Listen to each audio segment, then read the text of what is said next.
bagi memberikan nasihat dan peringatan bukan makna dari nabi seperti ini bahwa saya yang sekarang berada di hadapan para hadirin adalah lebih baik, lebih beriman atau lebih bertakwa. Hanya sebatas saya menyampaikan beberapa ayat Al-Quran dan hadis Rasul dengan harapan Allah meningkatkan iman saya dan mengampuni dosa-dosa saya dan bermanfaat untuk seluruh hadirin. Saudara saya seiman yang saya muliakan, kita adalah umat Nabi Muhammad Sallallahu Alaihi Wasallam. Tak seorang Muslim pun, tak ada seorang Muslim kecuali dia pasti dia mencintai Rasulullah Sallallahu Alaihi Wasallam. Dia berbangga senang menjadi umat Muhammad Sallallahu Alaihi Wasallam. Masing-masing Muslim, masing-masing mukmin berharap Allah beri kesempatan untuk berjumpa dengan Rasulullah Sallallahu Alaihi Wasallam di hari kiamat nanti. Maka kita bersyukur kepada Allah dengan digolongkannya kita sebagai umat Muhammad Sallallahu Alaihi Wasallam. Para hadirin kaum muslimin yang saya muliakan, sangat penting untuk kita menyadari bahwa berbagai nikmat Allah yang Allah karuniakan, Allah berikan kepada kita yang tak mungkin dihitung. Wa in ta'uddu ni'matallahi la tuhsuha. Kalau kalian mencoba menghitung nikmat-nikmat Allah ini, niscaya kalian tidak akan mampu menghitungnya. Namun di situ ada beberapa nikmat Allah yang tergolong nikmat-nikmat besar dan nikmat terbesar. Di antara nikmat-nikmat terbesar itu adalah diutusnya seorang Nabi, seorang Rasul kepada kita. Diutusnya Nabi Muhammad Sallallahu Alaihi Wasallam kepada kaum muslimin ini dan bahkan kepada umat manusia seluruhnya.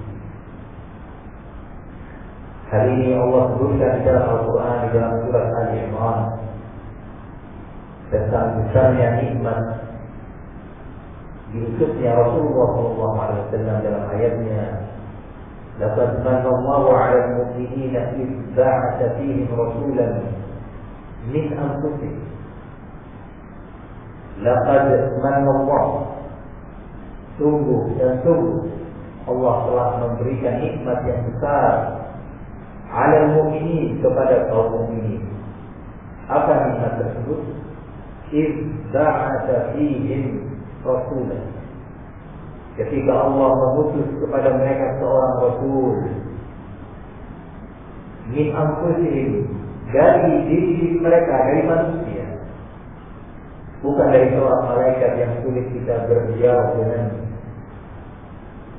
yang sulit kita untuk memahami, tetapi dari manusia. Allah kirim Rasulullah Sallallahu Alaihi Wasallam, Allah utus beliau. Namun nikmat yang sangat besar ini kita diperintahkan oleh Allah untuk menjaganya, memeliharanya. Karena nikmat ketika kita tidak pandai memeliharanya, Allah akan cabut nikmat itu. Allah akan ganti dengan azab.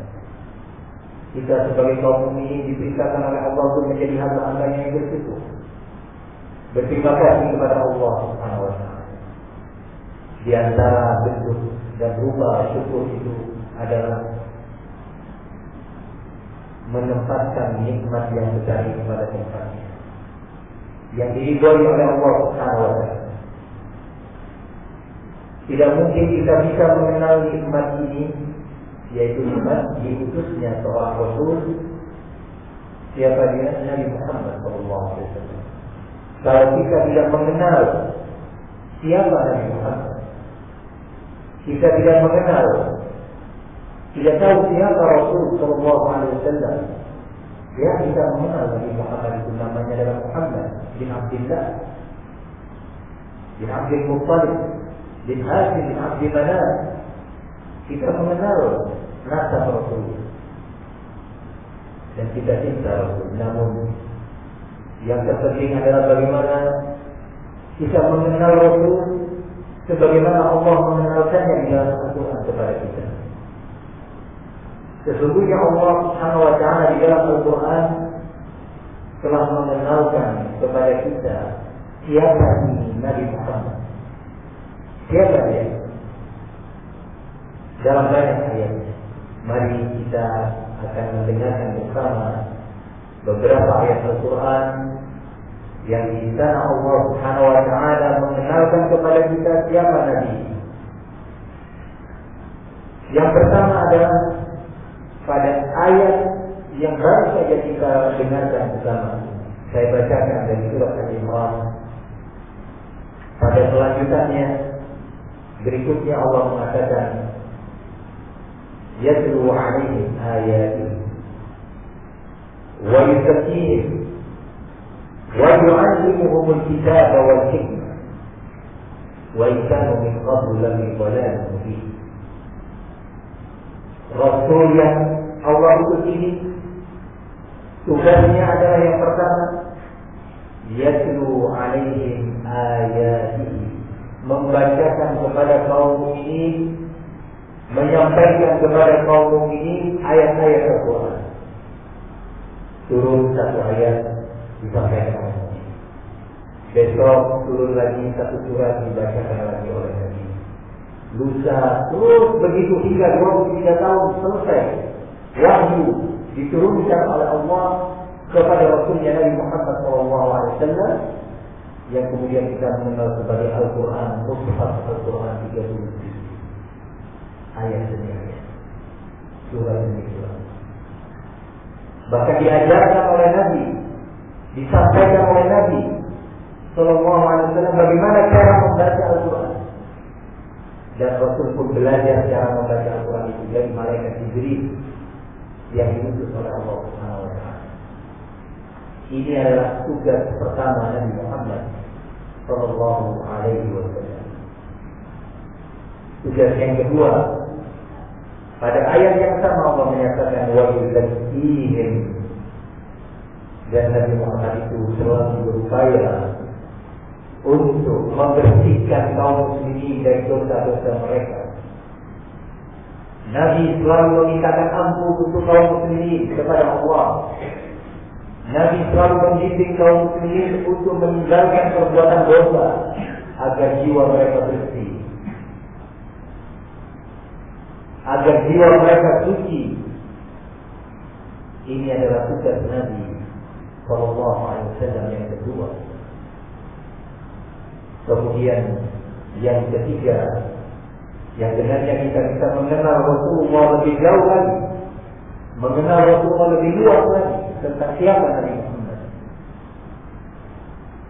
Kata Allah, wa yu'allimuhumul kitaba wal hikmah, dan dia Rasul itu yang aku utus kepada kalian wahai kaum mukminin, mengajarkan kepada kaum mukminin, memberikan ta'lim Al-Quran, Al-Kitab dan Al-Hikmah, yaitu As-Sunnah, kata para mufassirin, kata para ahli tafsir. Wa yu'allimuhumul kitaba, yu'allimu itu maknanya memberikan ta'lim, mengajarkan Al-Quran, bukan sekadar membacakan. Kalau yang pertama tadi yatlu, membacakan Al-Quran. Namun pada yang kedua ini memberikan ta'lim, menafsirkan Al-Quran, merinci Al-Quran, menjabarkan Al-Quran. Oleh karena itu para hadirin, kita ketika mendengar di dalam Al-Quran ada perintah untuk salat. Allah menyatakan wa aqimis salata, dan tegakkanlah salat. Dalam ayat lain Allah menyatakan wa aqimus salata Dan hendaknya kalian wahai kaum ini menegakkan sholat. Dari mana kita tahu bahwa sholat itu dimulai dengan takbiratul ihram? Allahu Akbar. Kenapa kita mengatakan subhanallah? Dari mana kita tahu? Dari Rasulullah SAW. Padahal kata-kata subhanallah adalah kata yang mulia, yang bermakna maha suci Allah. Tetapi kenapa kita mengucapkan Allahu Akbar? Dari mana kita tahu? Di dalam Al-Quran tidak ada rincian. Rasulullah merinci, mengajarkan, mempraktekkan, didengar oleh para sahabat, dilihat oleh para sahabat Nabi, kemudian berlanjut hingga kepada kita hari ini. Kita tahu Allah memerintahkan sholat di dalam Al-Quran. Tetapi dari mana kita tahu bahwasanya sholat maghrib itu berjumlah 3 rakaat, dan bahwasanya sholat isya itu 4 rakaat, dan bahwasanya sholat subuh itu 2 rakaat? Kenapa tidak 4 rakaat? Dari mana kita tahu? Dalam Al-Quran tidak ada rinciannya, tetapi datanglah Rasulullah Sallallahu Alaihi Wasallam bertugas menjelaskan, mempraktekkan bagaimana diamalkan ayat demi ayat. Para hadirin yang saya muliakan, begitu pula ketika Allah memerintahkan kepada kaum mukminin di dalam surat Al-Maidah ayat yang ketiga atau ayat yang ke-6, Allah menyatakan, ya ayyuhalladzina amanu idza qumtum ila sholati faghsilu wujuhakum. Wahai orang-orang yang beriman, jika kalian hendak menegakkan sholat, maka cucilah wajah kalian, yang berwudu. Perintah untuk berwudu. Ketika kita berwudu, kita berkumur. Dari mana kita tahu? Tidak ada di dalam Al-Quran. Memasukkan air ke dalam hidung, istinja. Dari mana kita tahu? Tidak ada di dalam Al-Quran. Tetapi kita tahu dari Rasulullah SAW. Begitu juga Allah di dalam ayatnya mengatakan, walillahi 'alan nasi hajjul baiti man istata'a ilaihi sabila. Dan telah diwajibkan kepada manusia yang kaum mukminin untuk berhaji ke Baitullah Al-Haram di Makkah, bagi yang telah mampu untuk melaksanakannya. Kapan haji itu? Kita tahu haji dilakukan pada bulan Dzulhijjah. Kenapa tidak di bulan Ramadan? Dari mana kita tahu? Dari Rasulullah SAW. Dan kita tahu bahwa haji itu terdiri dari tawaf, sa'i. Tawaf itu berjumlah berapa? 7 putaran. 7 kali. Kenapa tidak 11 kali? Kenapa tidak 3 kali? Dari mana kita tahu? Dari Rasulullah. Dan bahwasanya wukuf itu di Arafah, bukan di Muzdalifah. Juga dari Rasulullah SAW yang menyatakan, khudhu anni manasikakum, khudhu anni manasikakum. Hendaknya tata cara manasik haji kalian mencontoh tata cara manasik haji. Tentang sholat, sallu kama ra'aitumuni usalli. Sholatlah kalian sebagaimana kalian melihat aku sholat. Begitulah Rasulullah. Ini tentang ibadah, sholat, wudu, kemudian dalam hal hukum. Di dalam Al-Quran Allah Subhanahu wa Ta'ala menyatakan, was-sariqu was-sariqatu faqta'u aydiyahuma. Pencuri, pria maupun wanita, potonglah tangan mereka. Perintah untuk memotong tangan pencuri. Kemudian para hadirin yang saya muliakan, apakah semua pencuri boleh atau diizinkan untuk dipotong tangannya? Jawabannya tidak. Rasulullah membimbingkan. Rasulullah mengajarkan. Kata beliau, la qata'a illa fi rubu' dinar fasa'ida. Tidak boleh tangan seorang pencuri, tidak diizinkan tangan seorang pencuri untuk dipotong kecuali apabila nilai barang yang dicuri, benda yang dicuri melebihi dari 1/4 dinar. 1 dinar itu kalau uang rupiah 800.000, berarti berapa ringgit? 800.000 bagi 3.000, kurang lebih sekitar 300 ringgit. Nah, kurang lebih 300 ringgit. Berarti 1/4-nya berapa? 75 ringgit. 75 ringgit. 1/4 dinar itu adalah 75 ringgit, kurang lebih. Mungkin ada perubahan sekarang. Kalau barang yang dicuri, benda yang dicuri, nilainya kurang dari 75 ringgit, misalkan mencuri sesuatu uang senilai 25 ringgit, maka tidak boleh dipotongkan. Rincian ini tidak ada di dalam Al-Quran. Adanya dari siapa? Dari Rasulullah Shallallahu Alaihi Wasallam. Hadirin yang kami muliakan, dan begitu masuk bagi hukum di dalam Al-Quran. Rasulullah menafsirkan Al-Quran, mengajarkan bagaimana Al-Quran diamalkan. Hari demi hari, bulan demi bulan, bulan berganti bulan, tahun berganti tahun, hingga 23 tahun kurang lebih, Rasulullah mengajarkan kepada umat ini bagaimana memahami Al-Quran, macam mana mengamalkan Al-Quran. Sampai-sampai para ulama menyatakan, maka Rasulullah Sallallahu Alaihi Wasallam illa waqad 'allama Al-Quran tafsirahu wa ma'aniyahu wa alfadhahu jami'an. Tidaklah Rasulullah wafat kecuali telah menyelesaikan mengajarkan Al-Quran, tafsir dan makna-maknanya serta lafaz-lafaznya lengkap semua. Itulah yang kemudian turun ayat di dalam Al-Quran, terdapat dalam surat Al-Maidah ayat yang ketiga. Allah Subhanahu wa taala mengatakan, al-yawma akmaltu lakum dinakum wa atmamtu 'alaikum ni'mati wa raditu lakum al-Islam dinan. Hari ini aku telah sempurnakan bagi kalian agama kalian sempurna, dan aku sempurnakan nikmatku untuk kalian, yang nikmat diutusnya Rasul, nikmat diturunkannya Al-Quran, nikmat Islam sempurna. Wa raditu lakum al-Islam dinan, dan aku rela kata Allah Islam sebagai agama kalian. Al-yawma, pada hari ini, kapan hari ini?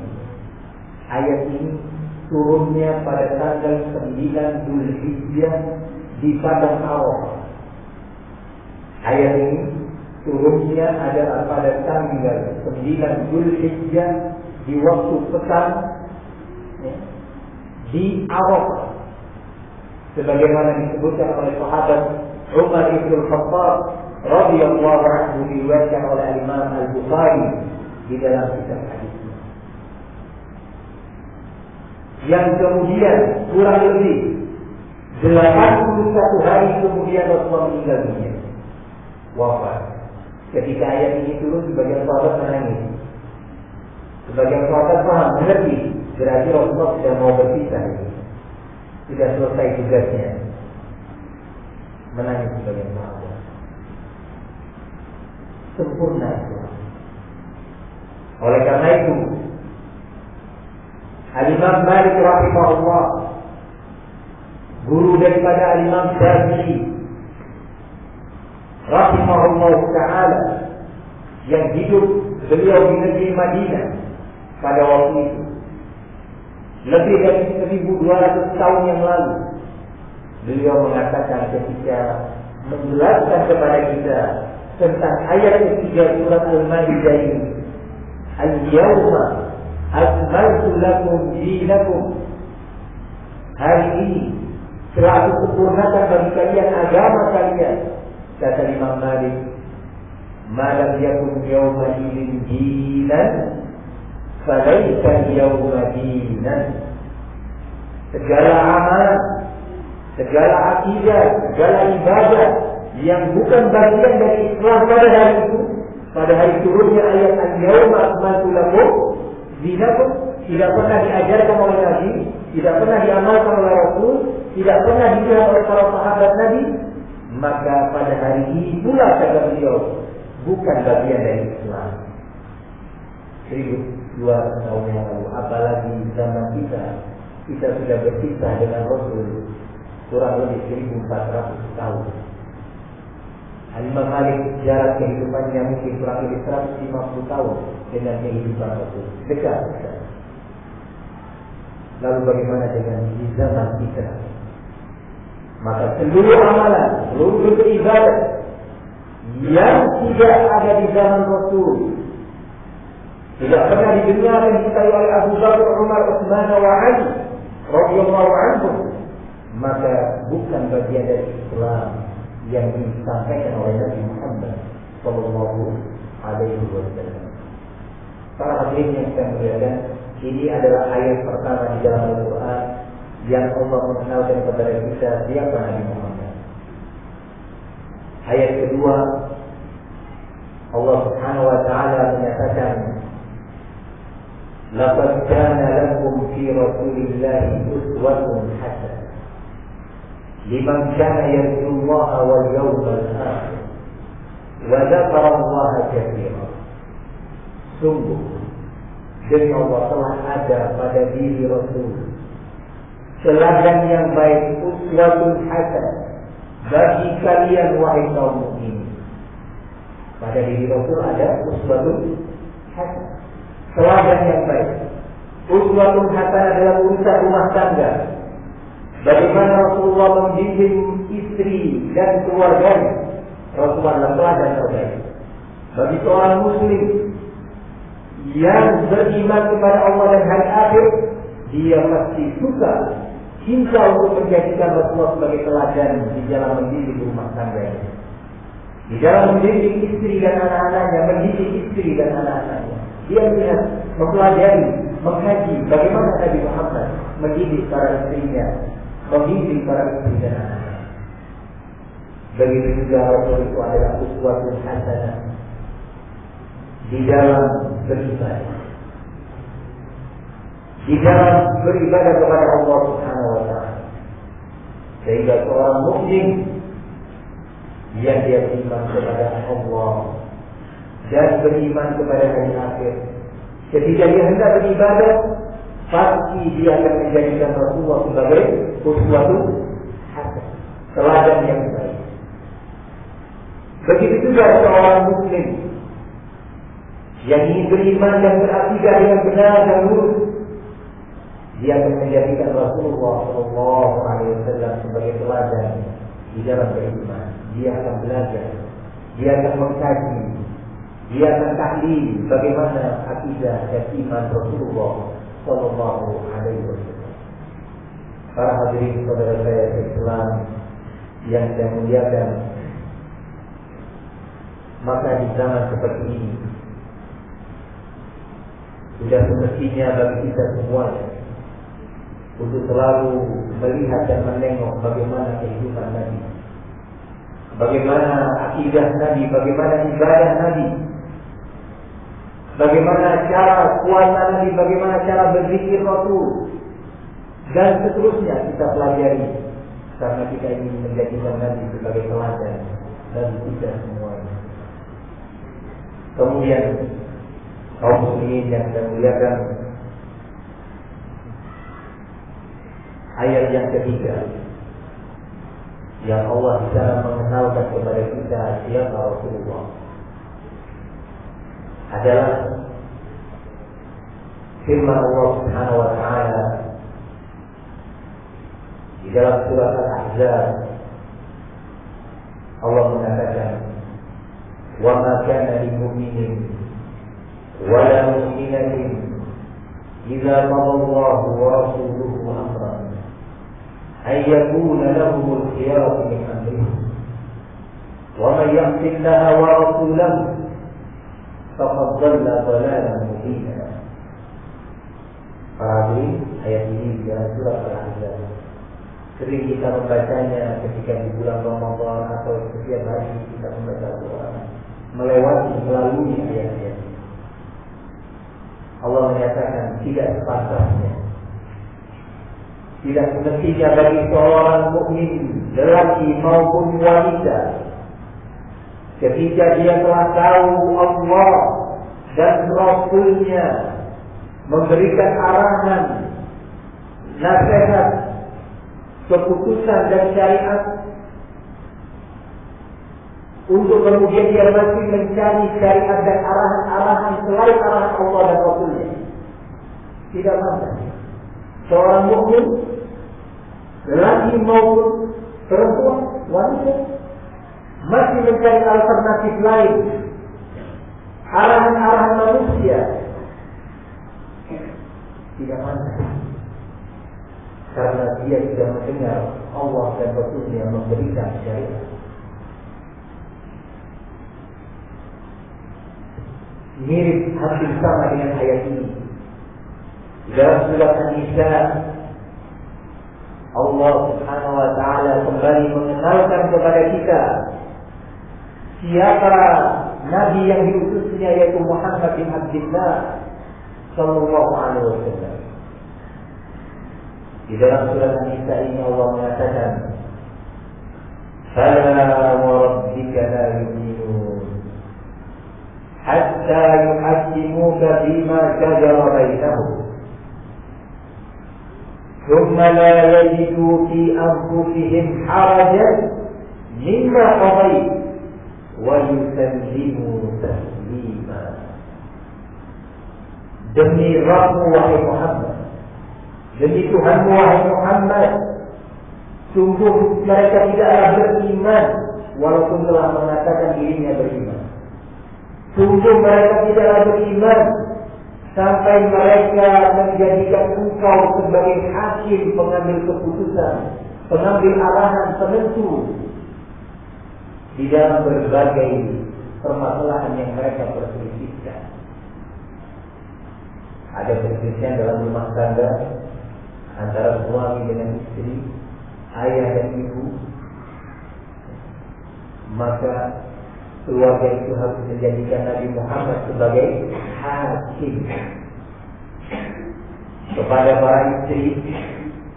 Ketika kalian bermasalah dengan suami-suami kalian, jangan kalian mengikuti tata cara, aturan, arahan manusia, arahan-arahan yang ada di dalam sinetron, film-film dan yang semisalnya. Ikutilah arahan Rasul di dalam menghadapi suami. Wajib atau mesti atas kalian semua untuk taat kepada suami, berbicara dengan sopan, bercakap dengan baik. Bagaimana atau macam mana Rasulullah membimbing.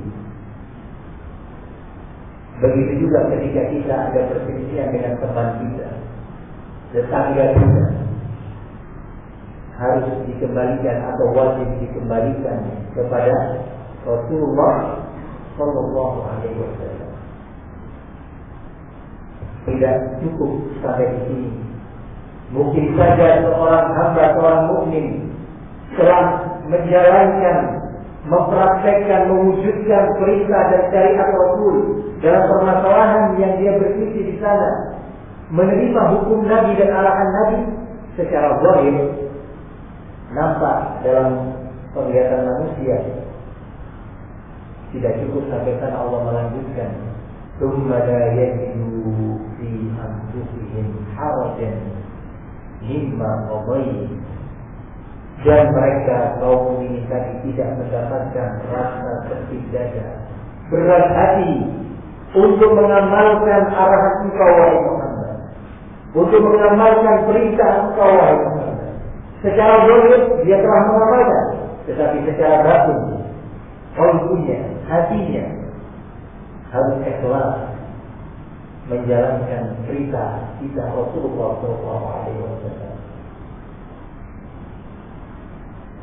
Para hadirin kaum muslimin yang saya muliakan, Nabi Muhammad itu sayang kepada kita, cinta kepada kita, melebihi cinta ibu kita kepada kita. Ibu mak kita sayang kepada kita luar biasa. Tetapi sayangnya Rasul Sallallahu Alaihi Wasallam kepada kita semuanya lebih besar dari itu semua. Di dalam salah satu ayat dalam surat At-Taubah atau diberi nama dengan surat Zarah, Allah Subhanahu wa taala berfirman, "Qad ja'akum rasulun min anfusikum azizun 'alaihi ma 'anittum harisun 'alaikum bil mu'minina raufur rahim." Sungguh telah datang kepada kalian seorang Rasul, utusan Allah. Bagaimana sifat beliau? Allah lanjutkan. Kata beliau, kata Allah Subhanahu wa taala, azizun 'alaihi ma 'anittum. Terasa berat bagi Rasul sebuah amalan yang dirasa berat oleh kalian kaum mukminin. Jadi seluruh amalan, seluruh bentuk ibadah yang ditunjukkan oleh Rasul Sallallahu Alaihi Wasallam itu adalah mudah, ringan. Karena kalau berat atas kita semuanya, Nabi tidak akan memerintahkan. Dalam ayat ini Allah menyatakan azizun 'alaihi ma 'anittum. Terasa berat bagi Rasul amalan-amalan yang dirasa berat oleh kalian, wahai kaum muslimin. Sehingga Rasulullah ketika hendak memerintah sesuatu itu sayang kepada Allah. Dari itu, kalau kita mendengar perintah Nabi, segera amalkan, karena itu mudah dan ringan. Kemudian Allah melanjutkan, harisun 'alaikum. Rasul yang aku utus ini sangat bersungguh-sungguh, serius, berjuang bagaimana hidayah itu sampai kepada kalian. Hidayah Allah, petunjuk Allah itu bisa sampai kepada kalian. Terus Rasulullah membimbing. Kadang-kadang nasihat dengan kata-kata yang halus, yang pelan. Kadang-kadang Rasulullah marah karena sayang kepada umat ini. Ditegaskan oleh Allah pada akhir ayat, bil mu'minina rauf rahim. Dan Rasul ini, Muhammad ini, terhadap kaum mukminin itu sangat sayang dan kasih. Ini Allah mengenalkan kepada kita siapa Nabi Muhammad. Sehingga sungguh sangat tidak baik, tidak semestinya bagi seorang mukmin ketika mendengar hadis Nabi memerintahkan sebuah amalan, kemudian dia menyatakan, wah ini berat, sulit. Sebenarnya yang berat dan sulit adalah hawa nafsu kita. Perintah Nabi itu adalah mudah, ringan. Begitu pula ketika kita mendengar larangan dari Rasul, segera tinggalkan, dijauhi.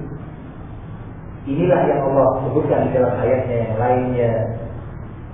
Wa ma ataakumur rasulu fakhudhuhu wa ma nahakum 'anhu fantahu.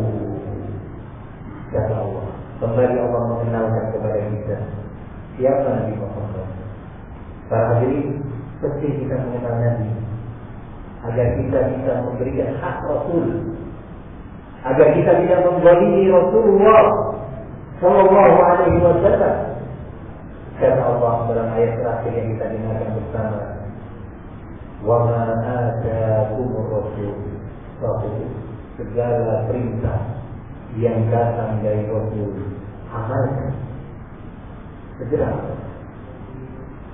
Siapa yang memerintah ini? Allah. Yang memberi rezeki kepada kita, yang memberikan kehidupan kepada kita, memberikan nikmat kepada kita. Allah yang punya kita semua. Allah yang memiliki kita, yang memiliki dunia, yang memiliki langit dan bumi, mengatakan jika atau segala sesuatu yang diperintahkan oleh Nabi, hendaknya kalian segera melakukannya, mengamalkannya. Wa ma nahakum anhu fantahu, dan segala amalan yang dilarang oleh Nabi, dicegah oleh Nabi, hendaknya kalian segera meninggalkannya. Maka barang siapa dari kaum mukminin yang mendengar perintah Nabi tidak segera dia wujudkan, tidak segera dia amalkan, berarti dia melanggar Allah, berarti dia tidak menjalankan perintah Allah, berarti dia tidak memberikan hak Rasul sallallahu alaihi wasallam. Begitu pula seorang mukmin atau mukminah, nasihat ini juga untuk kaum ibu, untuk nisa. Ketika kalian mendengar larangan-larangan Rasul, segera tinggalkan, segera dijauhi, jangan mendekat,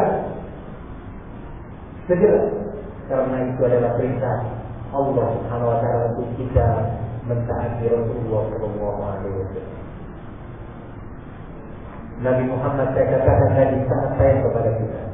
Diriwayatkan oleh Imam Bukhari rahimahullah dari sahabat Abu Hurairah radhiyallahu anhu, Rasulullah sallallahu alaihi wasallam berkata, "Inna mathali wa mathalukum kamathali rajulin istawqada naran فجعل الفراش والدواب يقعن فيها وأنا آخذ بحجزكم ولكنكم تتفلتون علي." Perumpamaan aku dengan kalian wahai umatku, permisalan antara aku dengan kalian wahai umatku, bagaikan seorang pria, seorang lelaki yang menghidupkan api di malam yang gelap.